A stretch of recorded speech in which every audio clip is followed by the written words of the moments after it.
many women, I have a bit of a shoe obsession, but shoes really do make a difference. Look no further than Dorothy or Cinderella for proof. Wearing pretty shoes can make us feel like $1,000,000. Uncomfortable shoes can ruin your day in a big hurry. When we think of luxury shoes, we tend to think of Italy, but France is also known for high-quality shoes. When emerging countries began mass-producing cheaper shoes, many companies did close their doors.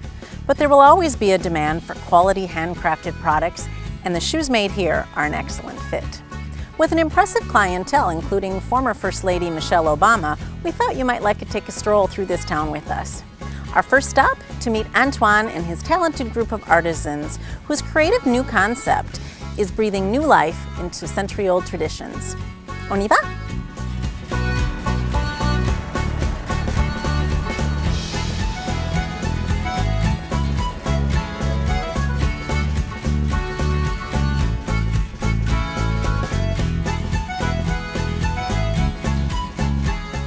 Bonjour Antoine. Bonjour Tracy. Merci beaucoup de nous inviter dans votre monde artisanal de chaussures. Avec grand plaisir. Donc qu'est-ce qui a inspiré votre projet? Alors en fait, je suis pas du tout issu de la chaussure. J'ai travaillé pendant plus de 12 ans dans le marketing, mais j'avais un peu de mal à donner du sens à ce que je faisais. Et en fait, je suis parti en voyage il y a 2 ans en Italie et j'ai rencontré un peu par hasard des artisans chausseurs italiens qui faisaient une magnifique sandale en cuir totalement personnalisable. Et j'ai eu un vrai coup de cœur. Et donc quelle est votre mission? Ma mission, en fait, c'est de vous faire rencontrer ces artisans et qui mettent à votre service leur savoir-faire pour vous créer une chaussure qui soit unique et personnalisable. Mais vous n'avez pas vraiment de boutique, donc comment ça se fait? Alors en fait, je distribue ces chaussures et je les fais connaître par la vente à domicile. L'idée, c'est de vous faire rencontrer ces artisans, de vous expliquer leur histoire et donc d'avoir le temps de le faire lors d'une vente à domicile. Et puis, c'est aussi l'opportunité de faire découvrir de très jolies chaussures, même si vous n'habitez pas Paris, New York ou une grande ville des États-Unis, vous avez le droit d'avoir de jolies chaussures. Et donc, on distribue partout et on vient chez vous présenter ces artisans et mettre à votre disposition leur savoir-faire. Donc, qu'est-ce qu'on peut choisir? Vous pouvez choisir sur un escarpin, par exemple, sa forme. Vous pouvez choisir votre cuir. Vous pouvez choisir sa couleur. Vous pouvez choisir vos talons pour avoir une chaussure qui soit vraiment unique, qui est faite à la demande, et où notre artisan va se mettre à votre disposition pour créer une chaussure que vous serez la seule à porter. Alors pourquoi Romans? Alors Romans, en fait, c'est la capitale historique de la chaussure en France. Ah, depuis longtemps? Depuis plus de 5 siècles, c'est le berceau de la chaussure. Parce que pour faire du cuir, il faut beaucoup d'eau, beaucoup de bois. Et en fait, cette région concentre les deux. Et donc depuis toujours, les plus grandes marques sont venues s'installer ici pour profiter de ce savoir-faire transmis de génération en génération. Et on est d'ailleurs au sein du Musée national de la chaussure, dans cette cour, que je serais ravi de vous faire visiter, si vous voulez bien me suivre. Oui, avec grand plaisir.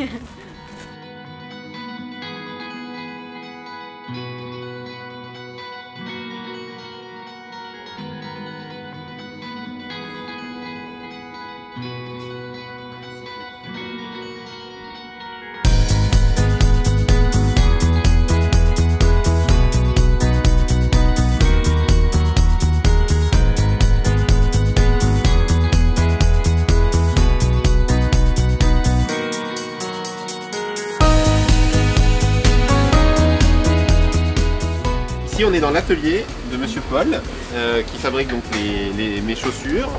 On va voir ensemble les différentes étapes de fabrication, depuis la découpe, en passant par le piquage, tout le travail de montage et le bichonnage qui est vraiment la partie finale pour avoir un magnifique produit fini. Super. Voilà, mais avant que je te montre ces étapes de fabrication, je te propose de te présenter Monsieur Paul. Bonjour. Bonjour, Comment enchanté. allez-vous? Vous allez bien? Ça va? Bon. Donc, depuis combien de temps est-ce que vous faites ça? Alors, moi, ça fait maintenant 30 ans que je suis dans la chaussure. Mon papa était avant moi dans le métier. Il travaille pour différentes marques de luxe. Et nous, on s'est diversifié en 1997. On a créé notre marque de chaussures de danse. Et à côté de ça, on a notre petit atelier qui nous sert à créer d'autres marques, entre autres un Cibopa, où on permet justement de personnaliser le produit en fonction des demandes des clients. Est-ce que tu peux juste expliquer, il y a combien d'opérations pour faire une chaussure? Alors il faut savoir que pour des chaussures pour Antoine, il faut compter entre 50 et 100 opérations. Bon?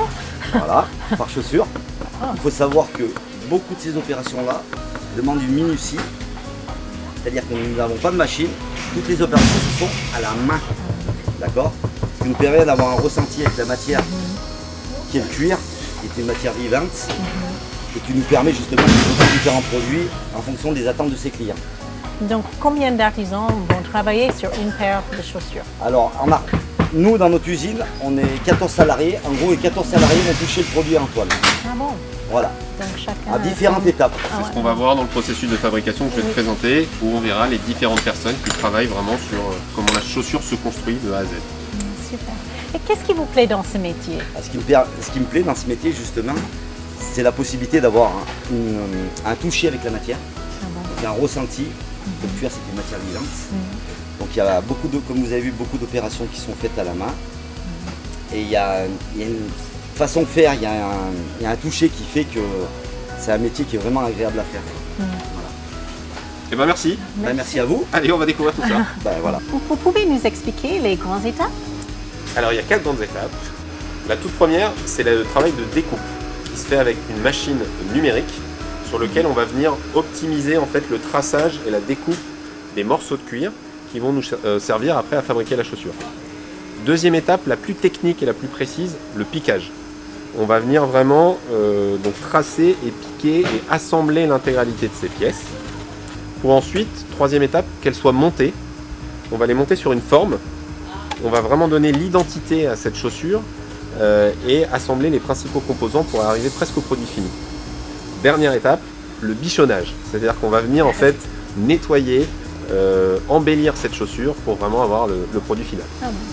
Et donc ça prend combien de temps pour faire une paire de chaussures? Une chaussure, il faut une semaine de travail entre les différentes étapes de fabrication, et il y a aussi des temps où on laisse reposer la chaussure, on la laisse reposer sur sa forme, justement pour qu'elle maintienne vraiment sa forme et qu'elle soit belle et qu'elle ne bouge pas. Il y a des étapes de séchage, et donc toutes ces étapes mis bout à bout, il faut en gros une semaine de travail depuis le travail de découpe jusqu'à la finition. Et la formation des artisans? Alors c'est long pour se former, il y a une école qui forme les artisans à Romans sur les métiers de la chaussure. Pour le travail de piquage par exemple, qui est le plus difficile et le plus précis, il faut quasiment 2 ans de formation pour qu'une piqueuse, parce que souvent c'est les femmes avec des mains très fines, soit capable de faire ce métier. Mais je vous remercie Antoine pour nous avoir fait découvrir votre univers de la chaussure. Je suis ravi moi de vous avoir fait découvrir un petit bout de la France et de notre savoir-faire. Ah, merci. If you'd like to follow in our footsteps a little bit more, you can follow us on Facebook and Instagram. À bientôt. Au revoir.